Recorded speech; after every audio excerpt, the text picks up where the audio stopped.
میں کاش دے رسالت مآب میں ہوتا۔ میں کی میری نوا میں ہے آتش رفتہ کا سراغ، میری تمام سرگزشت کھوئے ہوئوں کو جستجو۔ قصبہ چریا کوٹ کو دنیائے علم و فضل میں جو امتیاز و سیادت حاصل ہے وہ محتاج تعارف نہیں۔ اس سرزمین سے ایسے علماء، فضلاء، حکماء، مفکرین اور علوم شرقیہ کے ماہرین ابھرے جو سارے عالم پر آفتاب و ماہتاب بن کر چمکے۔ یہ رجال عصر نہ صرف چریا کوٹ بلکہ سارے ہندوستان کے لیے باعث فخر ہیں۔ اسی لیے کسی فرض شناس شاعر نے اس حقیقت کی ترجمانی بڑے خوبصورت انداز میں کی تھی۔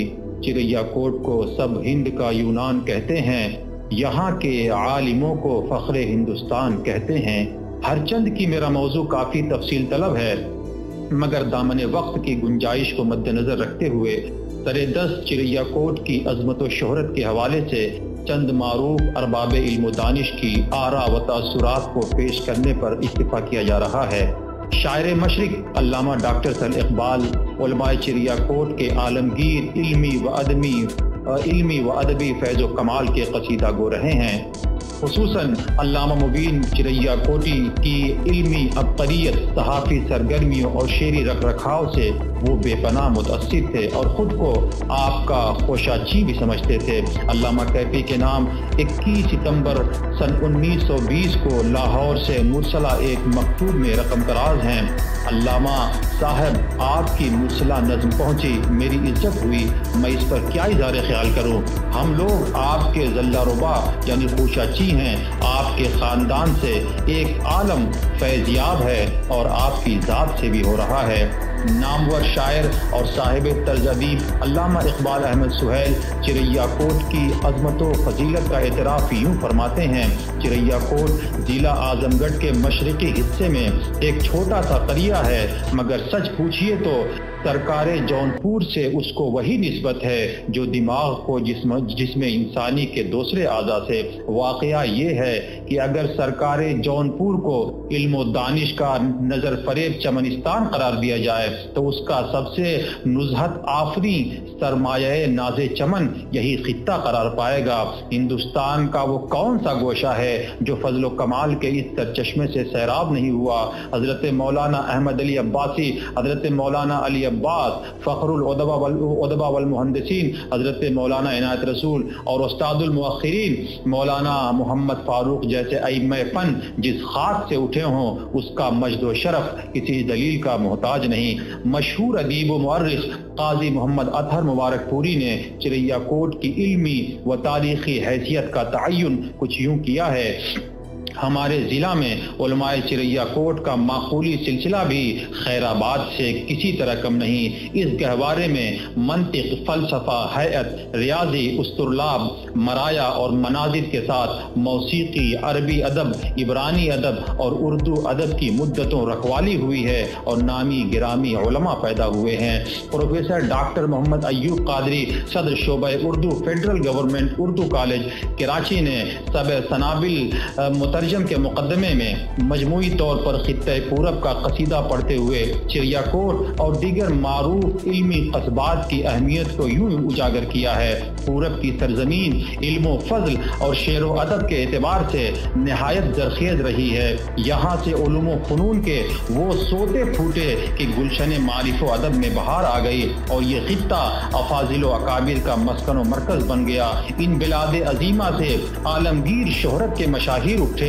شہروں کے علاوہ چریا کوٹ ایسے قصبات و قریات میں سے ایک تھا جہاں ماہرین علوم و فنون اور اصحاب علم و فضل درس و تدریس اور تصنیف و تالیف کے ہنگامے برپا کیے ہوئے تھے۔ ڈاکٹر ابو ذر متین شعبہ عربی علی گڑھ رقم دراز ہیں کہ قصبہ چریا کوٹ ہندوستان کے دیگر معروف علمی اور ادبی مراکز کی طرح اپنے روشن خیال علماء